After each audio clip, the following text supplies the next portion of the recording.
सूर्योदय का समय था। गांव के पास बहने वाली नदी अपनी लहरों से मंद मंद गान कर रही थी। हवा में ताजगी थी।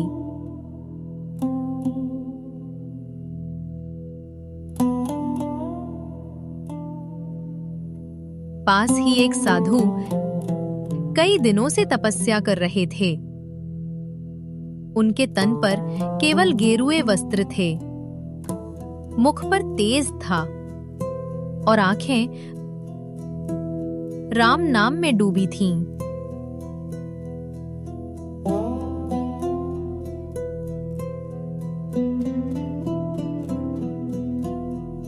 साधु प्रतिदिन प्रातः नदी में स्नान करते और फिर पीपल के नीचे बैठकर राम राम जपते। उनका जीवन बड़ा सादा था। भिक्षा मांगकर गुजारा करते और समय का अधिकांश भाग ध्यान व भजन में लगाते।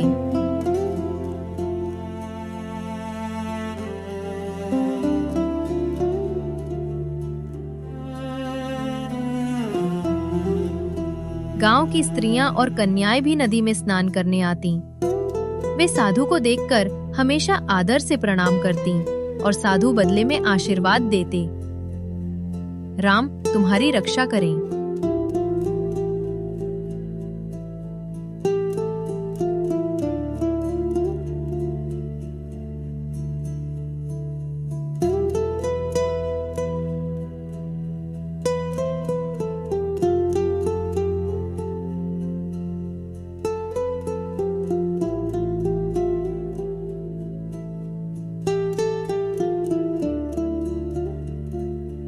एक दिन साधु ने मन ही मन सोचा, हे प्रभु राम, वर्षों से मैं तुम्हारा नाम जप रहा हूँ। अब कृपा करके एक बार अपने भक्त को दर्शन दो। तुम्हारे बिना जीवन सूना है। इतना कहकर साधु आंसू बहाने लगे।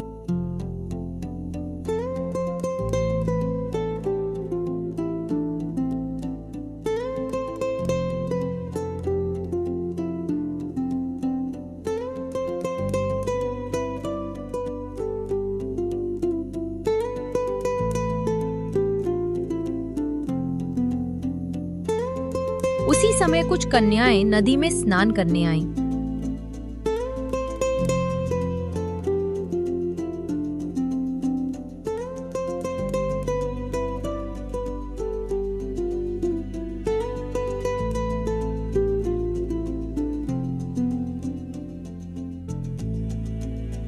उन्होंने देखा कि साधु लगातार राम का नाम लेते हुए रो रहे हैं।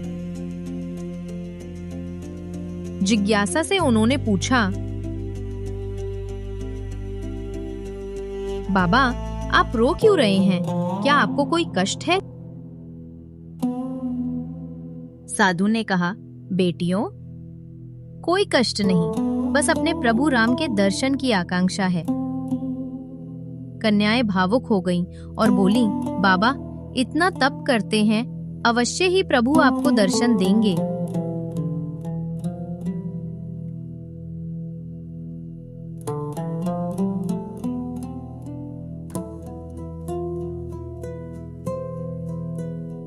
अचानक नदी की लहरें असामान्य रूप से चमकने लगीं। आकाश से दिव्य प्रकाश उतर आया। पूरा वातावरण राम नाम से गूंज उठा। सभी स्त्रियां और साधु स्तब्ध रह गए।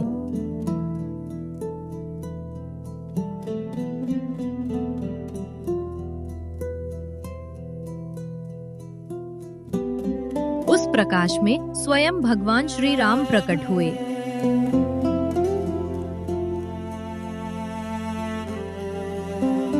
धनुष हाथ में, सिर पर मुकुट और करुणा से भरी मुस्कान।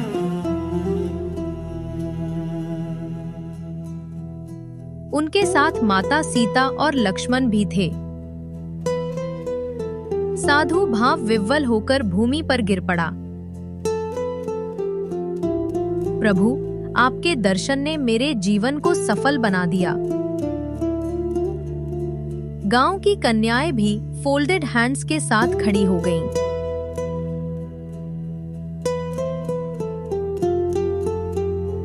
हे भक्त, सच्चा प्रेम और तप कभी व्यर्थ नहीं जाता।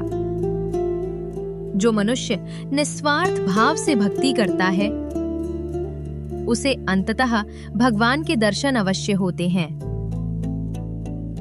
और जो स्त्रियां पवित्र हृदय से स्नान व पूजा करती हैं, उनके जीवन में सदैव मंगल होता है।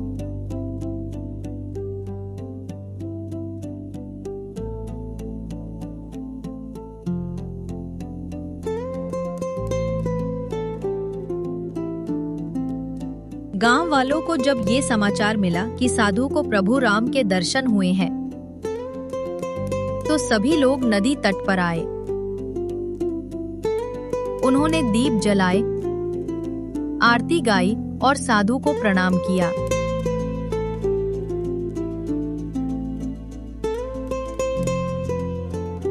साधु ने कहा, ये मेरा नहीं, पूरे गांव का सौभाग्य है। प्रभु राम ने इस नदी को पवित्र कर दिया है। अब जो भी यहाँ श्रद्धा से स्नान करेगा और प्रभु का नाम लेगा, उसे पापों से मुक्ति मिलेगी।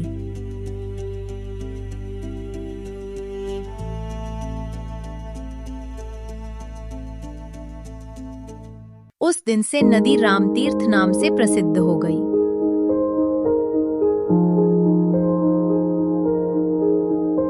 हर वर्ष गांव वाले वहां मेला करते, भजन कीर्तन करते और साधु का स्मरण करते।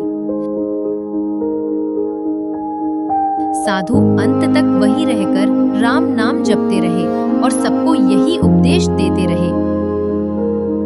सत्य, सेवा और राम भक्ति ही जीवन का सार है।